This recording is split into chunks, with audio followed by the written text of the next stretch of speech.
আমাদের রাসূল সাল্লাল্লাহু আলাইহি ওয়াসাল্লামের প্রতি আমাদের ধারণা কি, আমাদের ঈমান কি, আমাদের বিশ্বাস কি? আমাদের বিশ্বাস, আমাদের ধারণা হচ্ছে ৮০,০০০ সৃষ্টি জগতের মধ্যে মানব জাতি বড়, মানব জাতির মধ্যে ঈমানদার বড়, ঈমানদারের মধ্যে উলামায়ে কিরামরা বড়, উলামায়ে কিরামদের মধ্যে আল্লাহর ওলি যারা তারা বড়। কিন্তু সারা দুনিয়ার সমস্ত ওলিদেরকে যদি এক পাল্লায় রাখা হয়, আব্দুল কাদের জিলানী রাহমাতুল্লাহি আলাইহির সমমান হবে? জোরে বলেন, সমমান হবে না। শুধু তাই নয়, সারা দুনিয়ার সমস্ত ওলিয়া উলিয়াকে যদি এক পাল্লায় রাখা হয়, আব্দুল কাদের জিলানী রাহমাতুল্লাহি আলাইহি সহ একজন সাহাবীর সমান হবে না।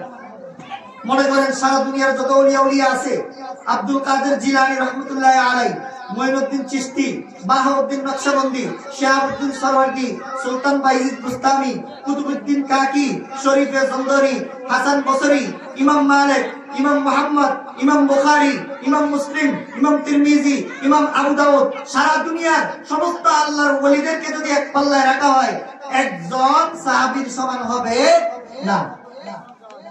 আবার সারা দুনিয়ার সমস্ত সাহাবায়ে কিরামদেরকে যদি এক পাল্লায় রাখা হয়, একজন নবীর সমান হবে হবে না। আবার সারা দুনিয়ার সমস্ত মানুষদেরকে যদি আল্লাহ নবী বানায়া দিত, সমস্ত নবীদেরকে যদি এক পাল্লায় রাখা হয়, বিশ্ব নবী সাল্লাল্লাহু আলাইহি সাল্লামের কনিষ্ঠ আঙ্গুলের কোণার সমান হবে না। সুবহানাল্লাহ বলেন না। আমাদের নবীজির মর্যাদা এত বেশি। আজকে রাসূলের মহব্বত, রাসূলের আজমত, রাসূলের সুন্নাত আমাদের ভিতরে নেই। মুখ দিয়ে রাসূলের আশিক দাবি করি, মুখ দিয়ে আমরা সুন্নি দাবি করি, কিন্তু রাসূলের সুন্নাত যদি তালাশ করি, মাথা থেকে পা পর্যন্ত আমার শরীরের মধ্যে রাসূলের সুন্নাত নাই। ঠিক কিনা জোরে বলেন না? সুন্নাত মেরে পেশে নজর কলব মে আল্লাহ, আল্লাহু আকবার বলে ডাকতেন। সুন্নাত মেরে পেশে নজর কলব মে আল্লাহ, रोजा मेरे आंखों में है, काबा मेरे दिल में, रोजा मेरे आंखों में है, काबा मेरे दिल में। আল্লাহর হাবিব সাল্লাল্লাহু আলাইহি ওয়াসাল্লামকে যদি আমরা মহব্বত করি, রাসূলকে সম্মান করার পাশাপাশি রাসূলের সুন্নাত মানতে হবে কি হবে না? জোরে বলেন, মুসলমান মানতে হবে কি হবে না? আল্লাহ পাক রব্বুল আলামিন এই দুনিয়ার ভূখণ্ডের মধ্যে কিছু মানুষকে ভালোবাসেন, কিছু মানুষকে আল্লাহ স্বয়ং মহব্বত করেন।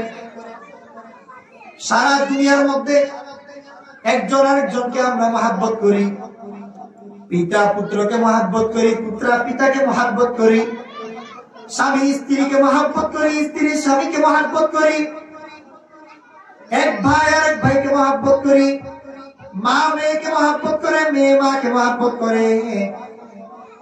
আল্লাহ সুবহানাহু ওয়া তাআলা মহব্বতের 100 ভাগের 1 ভাগ, রহমতের 100 ভাগের 1 ভাগ এই দুনিয়ার জমিনে দিয়েছেন। 1 ভাগ রহমত পেয়ে, 1 ভাগ মহব্বত পেয়ে আমরা একে অপরকে কত মহব্বত করি। 1 ভাগ মহব্বত আর রহমত আল্লাহ তাআলা দুনিয়ার জমিনে সমস্ত মাখলুকাতকে দিয়েছেন, আর বাকি 99 ভাগ মহব্বত আল্লাহর কাছে রেখে দিয়েছেন। সুবহানাল্লাহ। শুধু তাই নয় রে মুসলমান, আল্লাহ পাক রব্বুল আলামিন এই দুনিয়ার ভূখণ্ডের মধ্যে, দুনিয়ার জমিনের মধ্যে যাদেরকে আল্লাহ রব্বুল আলামিন ভালোবাসবেন, সেই দুনিয়ার মধ্যে কামিয়াব হয়ে যাবে, সেই দুনিয়ার মধ্যে সফল কাম হয়ে যাবে। আর যাকে রব্বুল আলামিন ভালোবাসবেন না, সারা দুনিয়ার মানুষও যদি তাকে ভালোবাসে তাহলে কিছু আসে যায় না, সে আল্লাহর পছন্দের পাত্র না। আল্লাহ যাকে মহব্বত করেন না, তার যত টাকা পয়সা থাকুক, তার যত ধন সম্পদ থাকুক, তার যত বংশ মর্যাদা থাকুক, আল্লাহ যদি কাউকে ভালো না বাসেন, তার দুনিয়া আখিরাত ধ্বংস। ঠিক কিনা জোরে বলুন না? আল্লাহ পাক রব্বুল আলামিন কিছু মানুষকে এই দুনিয়ার জমিনে ভালোবাসবেন, তাদের মধ্যে যদি কিছু আলামত পাওয়া যায়, এই আলামত গুলো এই দুনিয়ার ভূখণ্ডের মধ্যে যাদের কাছে পাওয়া যাবে, রব্বুল আলামিন তাদেরকে মহব্বত করবেন। আল্লাহু আকবার বলেন। 1 নাম্বার, যারা কিনা সুন্নাত ওয়ালা, যারা কিনা রাসূল করিম সাল্লাল্লাহু আলাইহি সাল্লামের সুন্নাতকে মানে, আল্লাহর হাবিব সাল্লাল্লাহু আলাইহি সাল্লামের সুন্নাতের অনুসরণ করে, রাসূলের ইত্তেবা করে। আল্লাহ পাক রব্বুল আলামিন বলেন, কুল ইন কুনতুম তুহিব্বুনাল্লাহ ফাত্তাবিউনি ইউহিব্বুকুমুল্লাহ।